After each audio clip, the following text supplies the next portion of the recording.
Superman said that. Yeah, I interviewed him right afterwards. Great guy. Welcome to Watch Mojo, and today we're looking at Easter eggs, references, and stray observations you might have missed in James Gunn's Superman. Oh, come on, man. What? Beware of spoilers. Number 10. John Williams' theme lives on.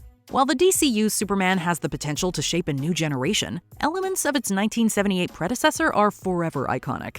John Williams' musical score is one of them.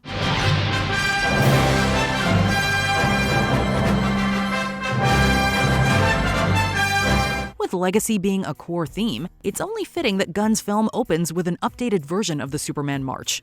John Murphy and David Fleming also drew inspiration from Williams while composing their score, which contains numerous nods to the definitive Superman theme.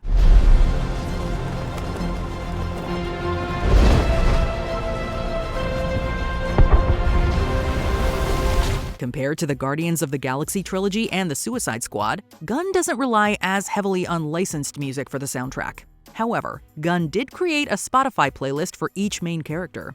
We can't list them all, but Lex Luthor's includes Controversy by Prince, who notably worked on the Batman soundtrack. Number 9. Search for the signs. Looking closely at the street signs, the names Wade, Ross, and Jurgens stand out. These could be tributes to Mark Waid, Alex Ross, and Dan Jurgens, who have made major contributions to DC Comics. Waid and Ross gave us the Kingdom Come miniseries, while Jurgens was a writer for the Death of Superman arc. As citizens flee from Metropolis during the third act, Gotham is among the signs leading out of town. Gunn packs in plenty of in-universe product placement as well.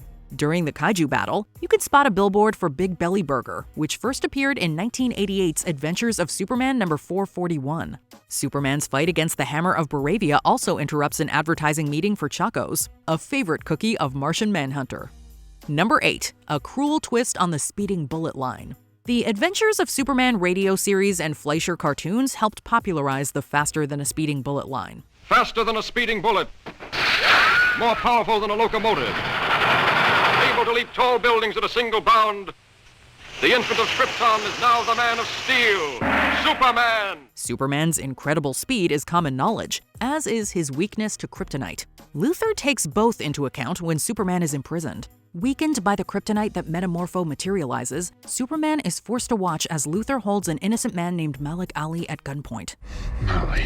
Now, the U.S. government has a few questions for you. Although the civilian lent Superman a helping hand earlier, they otherwise have no connection. That doesn't stop Luthor from forcing Malik into a game of Russian roulette that ends in tragedy. While this is evil no matter how you look at it, Luthor's actions cut especially deep knowing just how easily Superman could have stopped the speeding bullet if not for the Kryptonite. I'll be back later with someone else you've chatted with and I'll kill them too. Number 7. Legacy cameos. Gunn doesn't forget where Superman originally came from. Oh, you don't understand. I'm not who I thought I was. We don't mean the planet Krypton. We're talking about Ohio, where Superman creators Joe Shuster and Jerry Siegel first met. In addition to shooting certain scenes in Ohio, Gunn found room for Siegel's grandsons, James Larson and Michael Larson. The two briefly pop up as employees in the background of the Daily Planet. Take as many wives as you can, so your genes and Krypton's might and legacy will live on in this new frontier. The Larsons returned the favor to Gunn, gifting him a reprint of Action Comics #1 signed by Mr. Siegel himself. These aren't the only cameos that pay homage to Superman's forefathers. Will Reeve, actor Christopher Reeve's son, appears as a news reporter. Since Will Reeve is actually an ABC News correspondent, perhaps he's playing himself in the film. That's Green Lantern, Hawkgirl, and Mr. Terrific. They're funded by the Lord Tech Corporation. Number 6. Eve Tessmacher betrays Lex. Again. Frequently taking selfies, Lex Luthor's assistant/girlfriend Eve Tessmacher initially seems like a dumb blonde stereotype. Real Antarctica. So cool. Smarter than she seems, Eve's photos contain evidence that she plans to use against Lex. It isn't the first time that Eve has betrayed Mr. Luthor. When she first appeared in Richard Donner's original Superman film, Miss Tessmacher is compelled to help Superman when her mother's life is in jeopardy. Thank you, Miss Tessmacher. Why is it I can't get it on with a good guy? Tessmacher also has an unrequited attraction to Supes, although in Gunn's version, it's Jimmy Olsen she has eyes for. Speaking of Lex's minions, one of his Luthor Corp employees is named Otis, like Ned Beatty's character in the 1978 film. He even gets a last name this time, Otis Berg, a reference to the real estate that never was. He does. It's been studying him for years. Number 5. Creature Commandos connections. Although Superman is the DCU's first theatrical release, it didn't kick off the Gods and Monsters chapter. That distinction goes to Creature Commandos. What a bunch of clowns. Dangerous clowns. Frank Grillo, who voiced Rick Flag Sr. in the animated series, makes his live-action debut as the character here. Lawrence Gilligan voiced a Star City news reporter in Creature Commandos. Gilligan appears in Superman as a Sphere news host. Yeah, I'm sure she's scared, but mind her. Yeah, we're all equally scared. Is this the same reporter? It's also mentioned that the Mighty Crabjoys are among Clark Kent's favorite bands. He's not their only fan. Eric Frankenstein wears a Mighty Crabjoys t-shirt in a flashback where the bride rejects him yet again. The Mighty Crabjoys are not a real musical group. Then again, their theme plays over the Superman credits, so they kind of are now.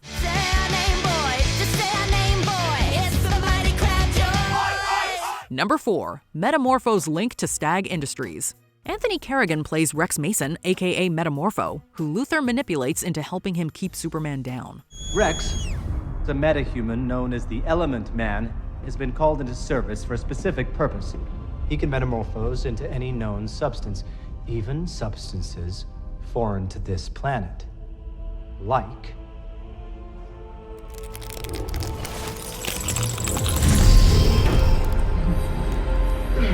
Kryptonite. Metamorpho eventually sees the light, freeing Superman. Together, they save his baby boy Joey.